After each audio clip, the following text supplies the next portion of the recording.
Okay guys, what's up? I was going to post this video yesterday on Sunday, but I've been playing Dark Souls and I didn't want to post this till I beat the dancer. I just beat the dancer 20 minutes ago and it's Monday now. Okay? Hardest fight of my life. It took me like 60 tries. I had to take a break for a couple hours, then I came back and beat her on my second time back. Anyway, like and subscribe, share it to your friends. I know, like, if you subscribe, I don't know what's wrong with my videos. I guess YouTube just doesn't like me. Sometimes it takes up like 2 days for my videos to show up in your notifications or anything like that. I won't be blowing up your phone or anything like that. You get like a good 2 to 3 videos a week. So hey, ain't nothing too different, okay? So let's get straight into it. We start off with the saiyans leaving their home planet. Their temporary home. It's been 5 years since the events of the last What If part. They go to Frieza to receive their orders for their next mission. Upon arriving on the planet, they get rid of all of the residents within a couple hours.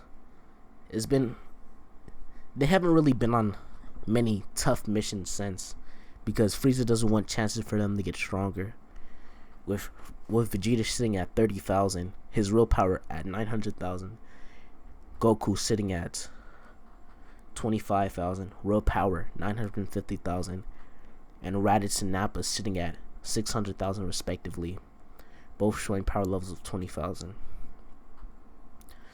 After their mission is complete, right when they're about to leave, they see pods dropping out of the sky, crashing into the nearby forest. They're kind of confused on this, because they were supposed to be the only ones on this planet, the only ones laying siege. This is when they notice something. On the pods that just landed in the forest that they went to intercept, they see the Ginyu Force logo on them, and Captain Ginyu and the rest of the force getting out of the pods. Vegeta asks Ginyu, what is he doing here? This is when Ginyu just smiles and makes an attempt on Vegeta's life with a beam, which Vegeta quickly swats away, and he runs towards Ginyu, blowing him away. The rest of the force is shocked at this. The Saiyans weren't supposed to be this strong. What happened with their briefing? Anyway, they try and gang up on Vegeta, but they're swiftly dealt with one by one, with Goldo the last to go, having his head cut off. This is when the Saiyans realize that Frieza wants to kill them. They expected this, but they didn't expect it too soon. So they quickly leave the planet, making their way to their home planet, as well as sending the Ginyu ships back to the Frieza homeworld, his main planet, his main base. When they arrive on the planet, they gather whatever supplies they can.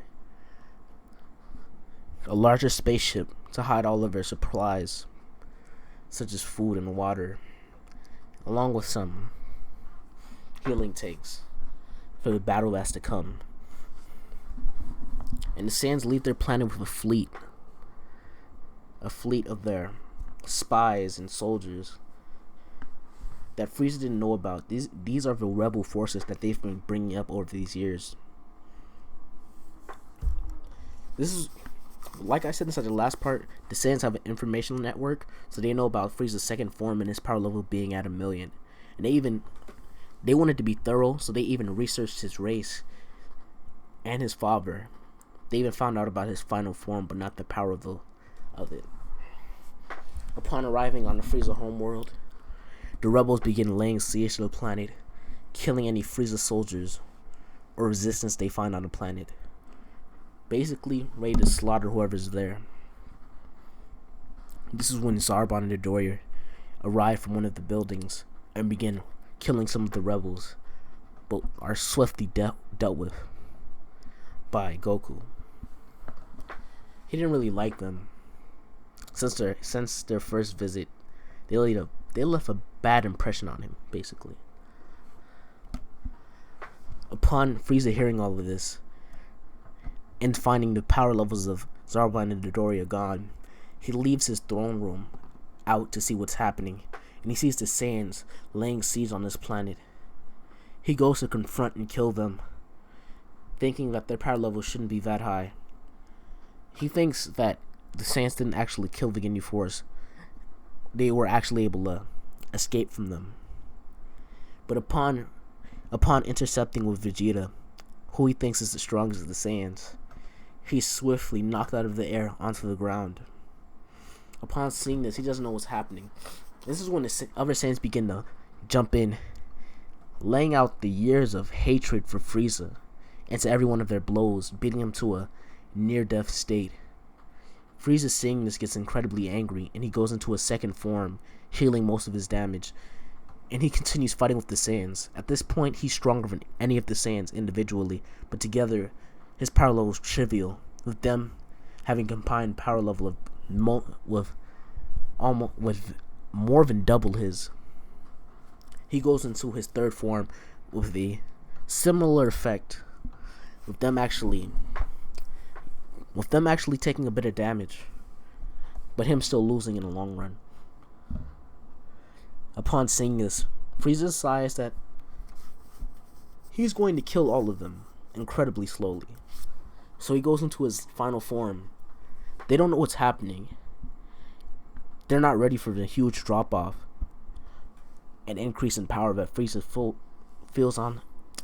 Frieza exerts in his final form, feeling the power and dread that his presence brings. As soon as he transformed, he begins walking toward them, with some of the rebels frozen onto the ground. This is when Frieza makes his first move, sending a blast through Vegeta's chest, leaving him in a near-death state. Upon the other Saiyans seeing this, they all go to attack Frieza, but this is to no avail, with each and every one of them being dispatched quickly, with Goku the last one left. When Frieza is about to lay his final blow on Raditz, Goku comes from behind and kicks him in the head, sending him flying, but not doing any real damage. He realizes that this is bad and tries fighting Frieza, who's just toying with him at this point, slowly injuring him more and more, leaving blast holes into his chest, legs, and hands, as well as bruising him with his fist. Upon the rebels seeing this, they decide to come to the Saiyans' aid and actually buy time for them to escape, because they realize that they don't stand a real chance against Frieza. And if the Saiyans are to be killed, Frieza will be free to start his tyrannous rule throughout the rest of the universe that he hasn't already conquered. This is when Nappa gets up. He's the first to get up. He wasn't damaged as bad as the rest of the Saiyans, so he takes all of them into the ship that they arrived on, and makes their way into unknown space. Frieza tries to follow them, but he realizes that he's quick off their tail. He doesn't see the ship inside the distance. This is when he smirks and says he doesn't really need them. He doesn't really need to find them. With their hatred of him, and as well as their Saiyan stupidity, they'll come back to meet their death soon enough. Upon Nappa flying the ship out of there, this is when Goku is able to utter a few weak words in his near-death state. The Saiyans aren't inside the healing tanks yet, because Nappa was more focused in getting out of there than putting him in the tanks at the moment, because he realizes that if Frieza were to blast their ship, they'd all die. With Frieza not following behind, Nappa feels more inclined to put him in the healing tanks faster, because the danger is not there anymore. He puts Raditz and Vegeta into their healing tanks. He grabs Goku to put him in his. This is when Goku utters a single word: Earth. Take us to Earth. Nappa realizing what this place is, the place that Goku was raised, they make a beeline towards Earth to recover their strength and make a plan as to what to do with Frieza. That's the end of this part.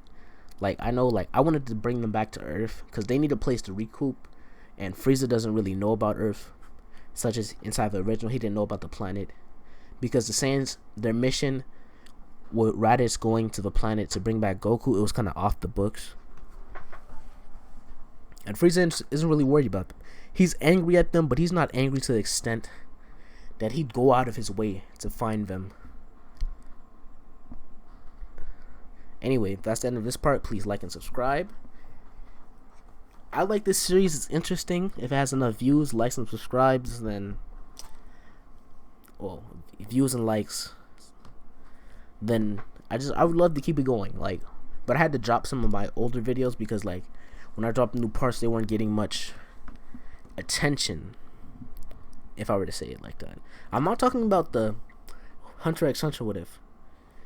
That's staying.